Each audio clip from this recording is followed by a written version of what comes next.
So this video is for my Republican friends, and I have followers on both sides, Democratic as well as Republican. A lot of Republicans, being the political outsiders, are looking for that plan B setup. They're trying to prep. The elections aren't too far away, and there's a good chance that there's a Democratic repeat. There's an equally good chance that there might be an upset and there might be a Republican candidate and respite for the Republican side. A lot of Republican friends are interested in prepping ahead of time. So you have an insurance policy in place, you have a plan B ready. Now, whether you're executing on the plan B or not, that is based on point in time, but at least nonetheless, there's a lot of interest regarding the prep work. So in this video, I'm going to talk about what the approach should be, what is my preferred approach, let's say for setting up a Republican plan B, what are the best residencies one can look at. But before we get started, if you're new, my name is Jay, and here we discuss investments that lead to plan B, residencies and citizenship. So if you haven't subscribed, take a moment and subscribe so you never miss out on the latest and greatest regarding any of the programs, and also for the tips and tricks for a good life. Now, before I share my thoughts on the approach, so this video is going to be in two parts.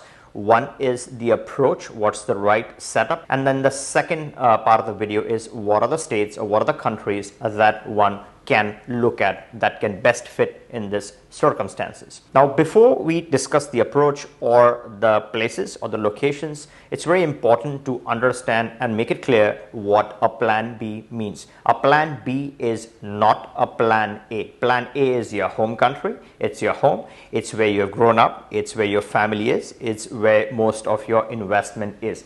Typically, one doesn't abandon a plan A country overnight. There has to be an approach towards this, right? Plan B is a shell. Let's say you have pets, right? A cat or a dog or any other pet. Now, when the pet feels threatened, what is the natural tendency? The natural tendency is to go and get security somewhere which feels safe, somewhere which is hidden.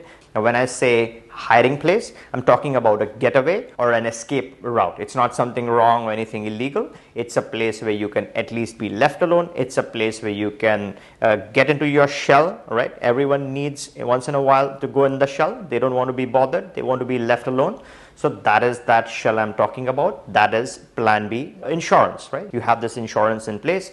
It is not your plan A. That's not the country where you're going to sit and reside the rest of your life. You could retire in that place, but ideally that is a plan B. You want to keep it separate from a plan A because things can go in your favor. Things can improve in future, things can become right, and that's when you don't want to lose access to this beautiful plan A country. You should have the option to get back to it. So now that we have understood what a plan B really means, now let's talk about the approach. Now, a couple of my favorite states in this equation are Florida and Texas. They both happen to be Republican states. I love other states as well, but these two happen to be Republican states. So let's say you are moving within the US, you're setting home, let's say in Florida or Texas. There are a few major advantages that are associated with these two states. One of the biggest advantage is let's say if you think from a Republican perspective, these states are Republican states, so you have like-minded people. Florida happens to be a tax-free state. Now, I'm not saying you should move for zero state taxes, but let's say you are anyways planning to move, you have the benefit of zero state taxes, which makes a state like Florida quite attractive. The third major advantage is that it has that all-important connectivity. It has that bridge between plan A and plan B. And plan B should not be something that's on the other side of the world. You should not be catching flights and exposing yourself to geopolitical uncertainties on the other side of the world. A plan B is something that is close to you. A shell should always be at a stone's throw away. It should be easily accessible. Let's say you're catching a flight, a couple of hours flight. Let's say you have a yacht and a boat and you have connected your point A to point B or plan A to plan B. You should be able to hop off from your backyard straight in your yacht and off you go to your plan B country in great ease. Couple of hours you're there, couple of hours you're back. Now that is the plan B approach that I'm talking about. That, according to me, is a real plan B. If you're setting your plan B, which is 7 oceans away, then you're talking about 20 hours in some cases of flight times.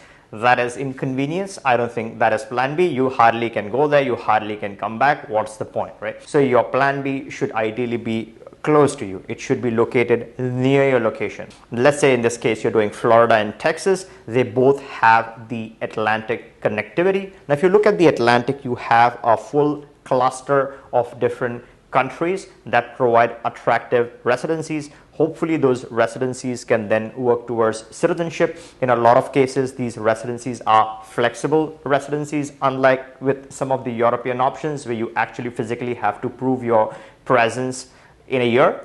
Here you have a lot of flexibility, and your plan B turns into a real solid protection for you in future. Also, if you get the right kind of property, you can actually have an ocean access, so you can hop off from your backyard and you can go to your plan B country whenever you want. Obviously it requires an international travel, but that's different from catching flights, waiting at the airports and all of that kind of stuff. The other thing about plan B is that, let's say you're using your plan B for a temporary period, you're getting into your shell, you're spending time there, your political party wins again, and then you're back to your home, or you're back to your plan A once again. So that way you're getting benefits of being away when times are not good, and you get the benefits of being back when times are good. And let's say you plan in future to exit for good, right? Your plan is to just detach yourself, compromise on the plan A and make plan B your plan A. Then at least this interim step, right, gives you the opportunity to experience what plan B is like, right? So just talking about it, sitting and thinking, okay, I'm going to change my country, it may not be that easy. So you want the opportunity, you want that interim step where you're setting home, let's say in Florida or Texas or any other country that has the Atlantic connectivity. And from there on, you get to experience your plan B while you're waiting for your citizenship, and that will really tell you in a couple of years whether you're really enjoying the life or you really are better off back home. So that gives you that opportunity to experience your plan B. If you still feel that plan A is no good, you have that insurance in place, you have that citizenship that's, that you're working towards, so you can easily make that switch in future. And if you feel nope, plan B is no good, plan A was better, then you always keep that option. You still have that access to your birth country, your home country, where your family is, where your life is. A lot of people are also nationalists. They are in military, they have defended their country, or they plan to defend their country. They're big nationalists. So in that case, obviously your plan is very important to you, so you get to keep that. You also get to experience that plan B, a new nationality if you get that, right? So you get to experience something more, you get to keep what you love, but you also get to cherish and be proud of something that is different, something that is new in your life. So you become a dual citizen. You have two countries to feel proud about and choose from. So that's the other advantage. Now, what are the best residencies for plan B? Now, I have covered almost all these different options. They're very attractive ways in which you can set this up based on what you're looking for. Let's say you're retired, and the options completely change. You have easy access. If you're looking for an investment, right? You're looking to invest money in your own property. Let's say you want to anyway start a rental business. If you start that same rental business in your home country, you're not getting anything for it, but you do that rental business, that vacation property, you're getting a plan B location, you're getting the rental possibility, and also in future, you're getting that almost free for grabs citizenship that comes along with it in certain cases. So you have all those benefits. And now, if you haven't checked out my previous videos on all these different attractive residencies, make sure to return and check other videos out. You'll get a wealth of information. And before I let you go, if you haven't checked my video on how to connect your plan A to plan B via the Atlantic, make sure to check this video for more details. All right, I hope you liked this video. If you did, give me a thumbs up. Make sure you're subbed, and catch you in the next one.